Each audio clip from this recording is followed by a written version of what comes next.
Hello, I'm Deb Bedwell, and I want to welcome you to Let's Make a Tile Part 2, which really is Let's Decorate a Tile.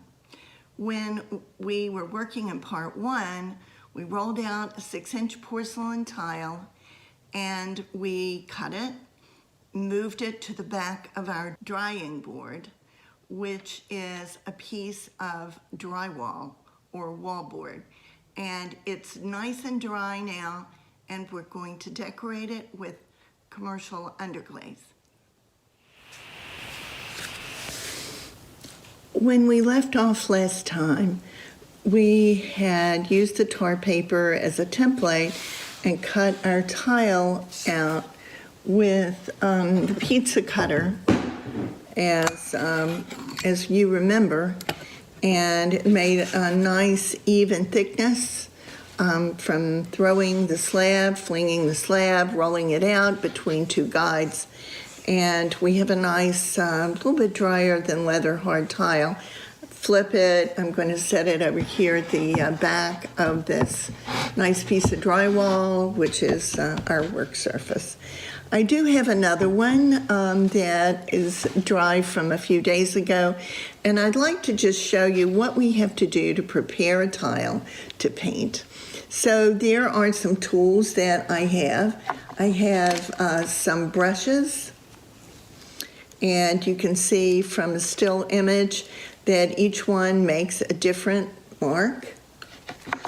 I have a sgraffito tool. It has a little knife on one end, a little triangle X-Acto knife. I don't know if you can see it. Let's put it down here. There it goes, a little triangle X-Acto knife and a little scoop.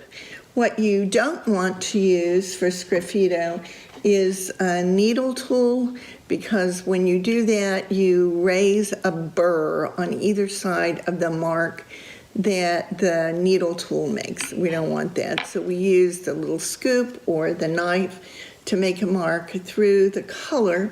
I have some underglaze color. You see them here in the bottles. They are actually Amico underglaze color, the Velvet series that comes in the 2-ounce jar, the pint jar, and even a gallon jar if you want. You can make your own underglaze with about 5% Mason stain to your throwing slip. Make sure that the stain is added to water, and then that water and stain go into the slip. And I've done that with a bright turquoise. It's called peacock green Mason stain. So I have a bunch of stains, and I've put them in these bottles because I like to trail, which is to use the bottles almost like a cake decorator, and I'll show you that. Also, it keeps them nice and fresh in the bottle, and I top the bottle off with a little push pin, not all the way down. I don't want to stretch the opening, but I do want to make a nice firm closing, and a push pin is just perfect.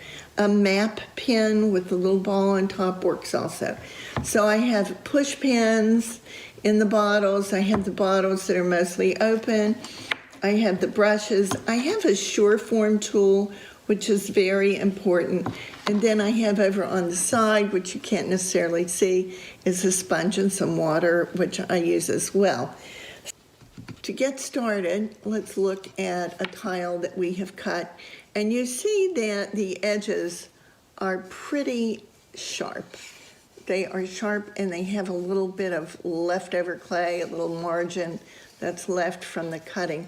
We're going to remove that, first of all, with the Sureform tool, and it's an easy matter just to scrape with the Sureform tool. A cheese grater works. Any kind of a rasp will work, but what you're doing is creating a little bevel along here, and you can kind of round the corners. I'm going to continue just to use this like bevel the edges, take away any excess clay.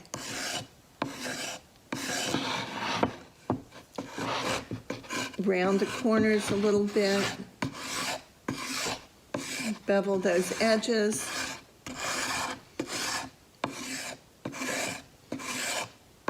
And the motion is a diagonal one across the edges, not necessarily up and down like that, but just across the edges and all the way through. Makes a very nice surface for the hand to touch. Around the corners and down those edges. And then to do a super thorough job, I'm going to flip it and do it on the other side as well. Now, after you've completed the job with the short form tool, there's one other step you can take to make this very, very nice. And I've reached over here and I've wet my sponge, a great big sponge, and it's not very wet. You can see it's wet. You can see that I can wipe up my work surface here, but it's not dripping by any means. And you can rub these edges, kind of putting your finger on either side of the sponge and really rub these edges. And the clay dust that's there will make a kind of slip, and it makes a lovely silky surface for that corner and those edges. And so we're going to get started by just using a brush that makes a very nice brush print, and that is a square shader. I am inspired, and you can be inspired too, by the things around you that you encounter every day. And one of the things I have and that I'm inspired by are patchwork quilts. I'm going to go straight ahead with the underglaze color and use my square shader and mix this pale turquoise, it's not so pale, and fill up my square shader. And I'm going to make what I call a brush print. It's not even a stroke. But what it does is allows the color, the material, the underglaze to soak into the tile a little bit without making a huge mark. And what I love about this is the way that the underglaze sort of collects itself, it puddles. And then we get a really nuanced surface here. We get a lot of dark turquoise, and we get some light turquoise, and we get some almost invisible color. I'm going to add a little more underglaze to my palette because it seems a little thin. So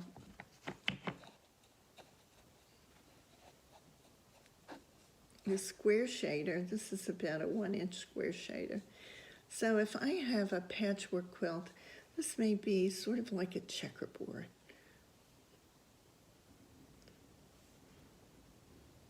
And then 3 up.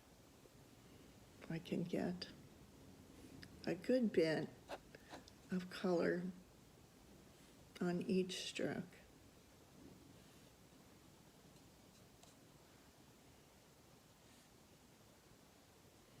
It doesn't matter if it's exactly the same size, even if the position is a little off register. That's kind of makes it interesting. So there we have a basic structure. We don't have to worry, is it a dog or a cat, or it looks like a leaf or a branch. It's just a basic structure. So if this were a patchwork quilt, the next thing I might want to try is a kind of stitching. Let's say we want to stitch these pieces of fabric onto the back of the quilt. So to stitch, I might make a diagonal stitch, a little needle and thread kind of thing here. So I'm going to use the point of my sgraffito tool And I'm just going to scratch through the color. And when I do that, I'm going to come out of the block and aim for the next block so that there is a visual connectedness. Now, this is just my way of decorating. There are hundreds of ways of decorating, even hundreds of ways of decorating with underglaze color. You don't have to do it this way by any means. I like to use sgraffito, however, because it allows the white of the clay to come through, and it begins to connect the white spaces with the turquoise spaces. And you notice I'm not blowing this away every time I make a scratch, because I like to set up a kind of rhythm. You can hear it.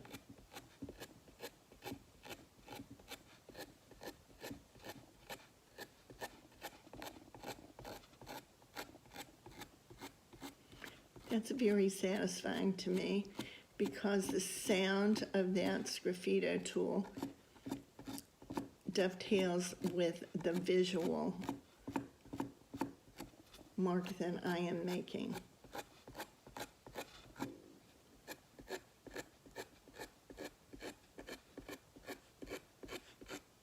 There, I'm finished. Let's see what we have. A lot of dust on the surface, but we can brush that away. It's a little bit wet. Don't want to hurt anything. You can see how that looks. Now that water that's on this brush is going to dry in just a second. Okay, so now we have these little marks on there, and that helps to connect these turquoise squares with the white squares beside it.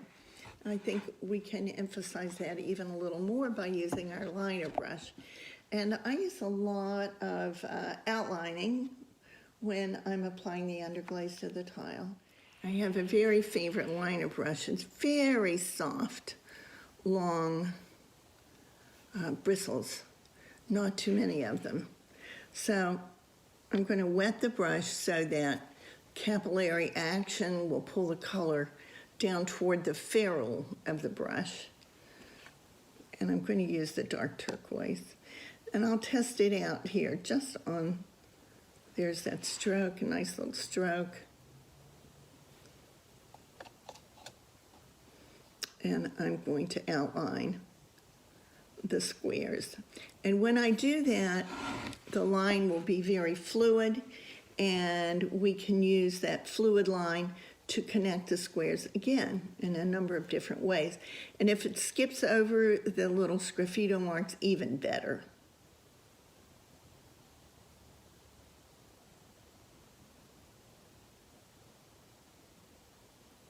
This is a very casual outline. And you see these begin to connect already. And that creates another kind of space which you can make a mark. So you don't have to be worried about the, quote, painting on the tile. You can let the brush just do the work for you. Good brushes are very important. They don't all have to be expensive, but they can't be junk.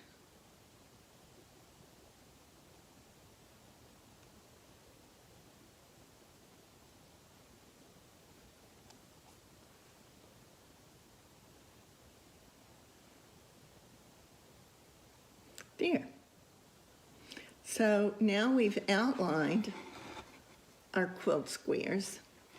We've made some stitching, and I think we can use a little bit of white to provide some movement in this quilt we have.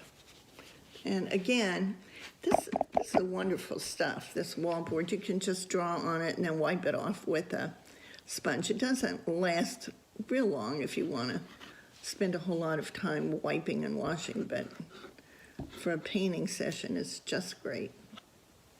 So I'm going to use the white underglaze in a trailing bottle, and you can see that it will come right out. And we're thinking about this in sewing.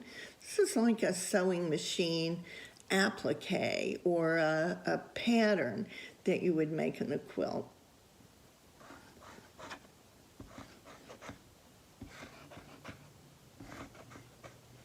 It goes over those little sgraffito marks, and kind of, those are broken up.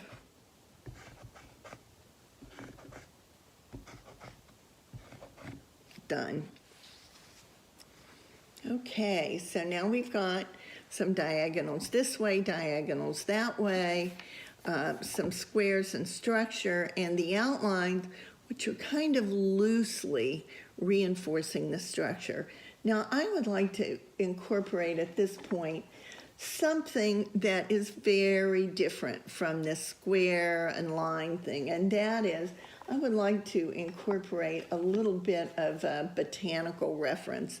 I love leaves and vines, and I like to include them as images in my application of underglaze and the brushwork. So I'm just going to use the Sumi brush, which is so great. The brush print, just let me put it down here and show you. The brush print just makes a leaf all by itself. So I'm going to put some leaves in here. I'm going to tuck them into the white space. The white spaces right now are pretty boring, so we're going to put those in. There we go. There's one. And we'll turn it this way. So there's two. And a couple that way. And maybe one here.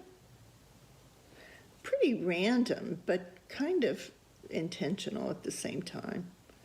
I know that sounds like a dichotomy, but maybe a third one? No, I don't think so.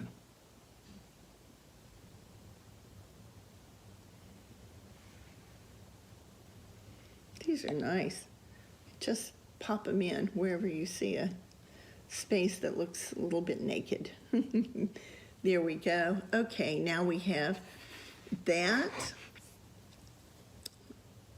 the Sumi brush, and we have this leaf pattern that's all through it. All of this ties the piece together.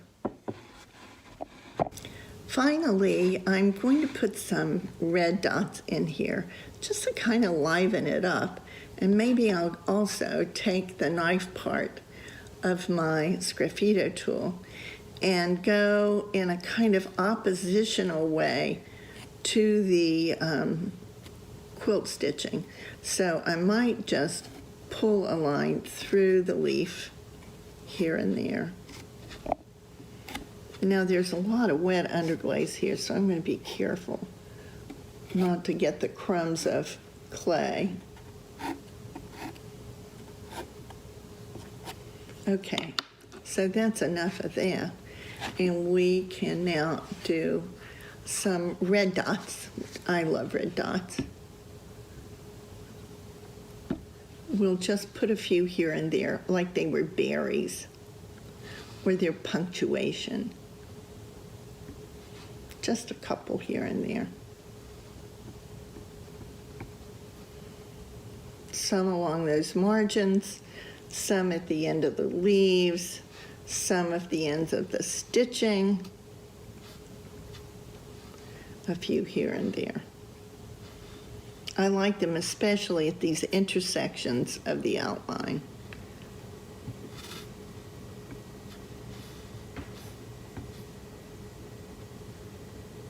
It's almost like we've created little boxes for them. So I would say this tile is finished. I like that little line, though, of red ones. Maybe I'll put another line of red ones and have it go down. Maybe one up here. Fill that little square. Are there any other little squares? Not really. There's a little space. Any other spaces? No. I think we've got it. Maybe. Enough. Okay. Easy to overdo. So this is a finished tile. Now what happens now? This tile is greenware. It needs to be bisque fired. The glaze needs to be applied. It needs to be fired to cone 10 in the gas kiln. So we're going to allow this to dry. Then I'll put a signature mark on the back, and then I'll pack it for transport to Baltimore Clay Works and firing.